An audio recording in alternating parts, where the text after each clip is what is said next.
Hi friends, welcome to Venis kitchen. நம்ம இன்றைக்கி என்ன பார்க்க போகிறோன்னா, கார்லிக் பிரெட் எப்படி பண்ணலான்னு நம்ம இந்த வீடியோவில் பார்க்கலாம். அது பண்ணுறதுக்கு ஒரு பாத்திரத்தில் நான் 1 கப் அளவுக்கு மைதா மாவு சேர்த்துக்கிறேன்.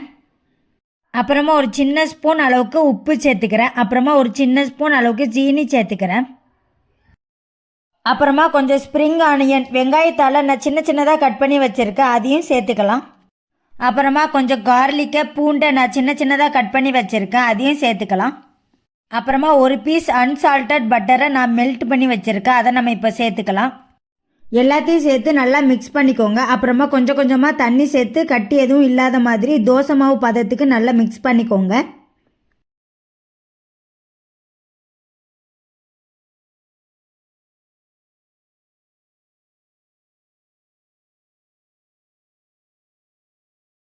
இந்த மாதிரி பதத்துக்கு வர மாதிரி நல்லா மிக்ஸ் பண்ணிக்கோங்க. அப்புறமா ஒரு பேனை அடுப்பில் வச்சுட்டு அது சூடானதும் அது மேலே நான் எண்ணெயை தடவிக்கிறேன். உங்ககிட்ட பேன் இல்லைன்னா நீங்கள் தோசைக்கல்ல கூட வச்சுக்கலாம். அப்புறமா அது மேலே தோசை மாவு ஊற்றுற மாதிரி 2 கரண்டி மாவை ஊற்றி நல்லா பரப்பி விட்டுக்கிறேன். தீயை மீடியம் ஃப்ளேமில் இல்லைன்னா லோ ஃப்ளேம்லேயே வச்சுக்கோங்க.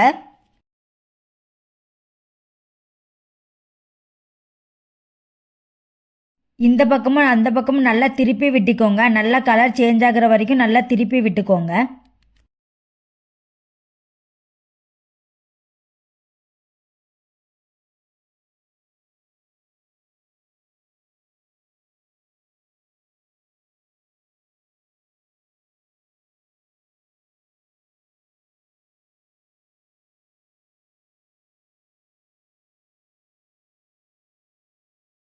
இந்த அளவுக்கு நல்லா கலர் சேஞ்ச் ஆனதுக்கப்புறமா வேறு ஒரு பாத்திரத்தில் எடுத்து வச்சுருங்க. இதே மாதிரி உங்ககிட்ட மிச்சம் உள்ள மாவையும் இதே மாதிரி சுட்டு எடுத்துக்கோங்க.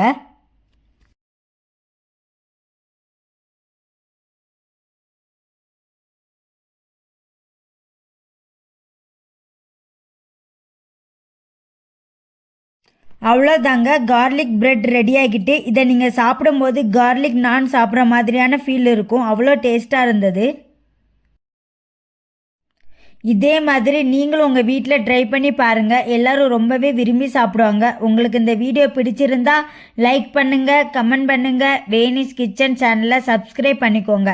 பை ஃப்ரெண்ட்ஸ், நெக்ஸ்ட் வீடியோவில் பார்க்கலாம்.